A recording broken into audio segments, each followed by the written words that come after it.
एक बार की बात है, एक गांव में एक ब्राह्मण रहता था। वह सुबह उठता, नहाता, पूजा करता, खाना खाता और फिर सो जाता था। उसके पास किसी भी चीज की कमी नहीं थी।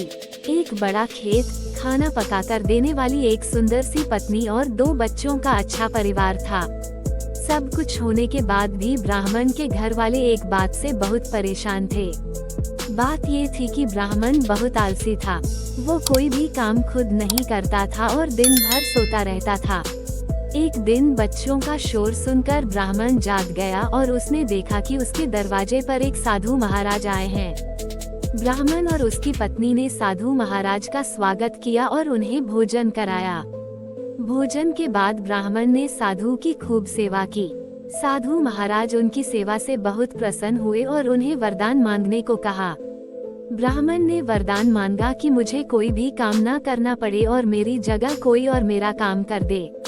तब साधु उसे वरदान में एक जिन देते हैं और साथ में ये भी कहते हैं कि जिन को हमेशा व्यस्त रखना। अगर उसे काम नहीं दिया तो वो तुम्हें खा जाएगा। वरदान पाकर ब्राह्मण मन ही मन बहुत खुश हुआ और साधु को आदर के साथ विदा किया। साधु के जाते ही वहाँ एक जिन प्रकट हुआ। पहले तो ब्राह्मण उसे देखकर डर जाता है, लेकिन जैसे ही वो ब्राह्मण से काम मांगता है, तब ब्राह्मण का डर दूर हो जाता है और वो उसे पहला काम खेत जोतने का देता है। जिन वहाँ से गायब हो जाता है और ब्राह्मण की खुशी का ठिकाना नहीं रहता। कुछ ही देर में जिन फिर आ जाता है और बोलता है कि खेत जोत दिया, दूसरा काम दीजिए। ब्राह्मण सोचता है कि इतना बड़ा खेत इसने इतनी जल्दी कैसे जोत दिया। ब्राह्मण इतना सोच ही रहा था कि जिन बोलता है कि जल्दी मुझे काम बताओ, नहीं तो मैं आपको खा जाऊंगा। ब्राह्मण डर जाता है और बोलता है कि जाकर खेतों में सिंचाई करो। जिन फिर वहाँ से गायब हो जाता है और थोड़ी ही देर में फिर आ जाता है। जिन आकर बोलता है कि खेतों की सिंचाई हो गई, अब अगला काम बताइए। ब्राह्मण एक एक कर सभी काम बताता जाता है और जिन उसे चुटकियों में पूरा कर देता है। ब्राह्मण की पत्नी यह सब देख रही थी और अपने पति के आलसीपन पर चिंता करने लगी। शाम होने के पहले ही जिन सभी काम कर देता था।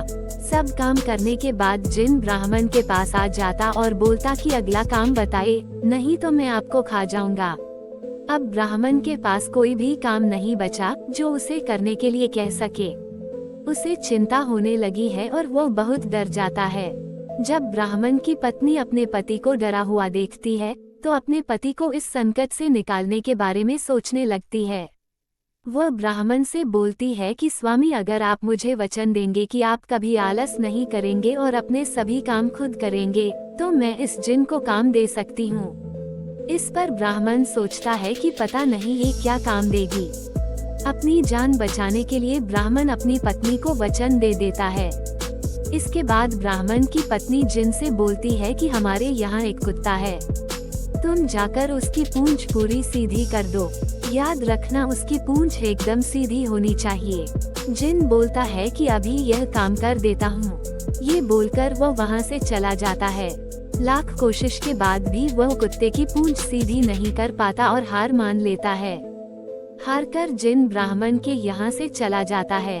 उस दिन के बाद से ब्राह्मण अपने आलस को छोड़कर सभी काम करने लगता है और उसका परिवार खुशी खुशी रहने लगता है। कहानी से सीख, हमें कभी आलस नहीं करना चाहिए। आलस करने से हम मुसीबत में फंस सकते हैं। इसलिए हमें आलस छोड़कर अपना काम खुद ही करना चाहिए।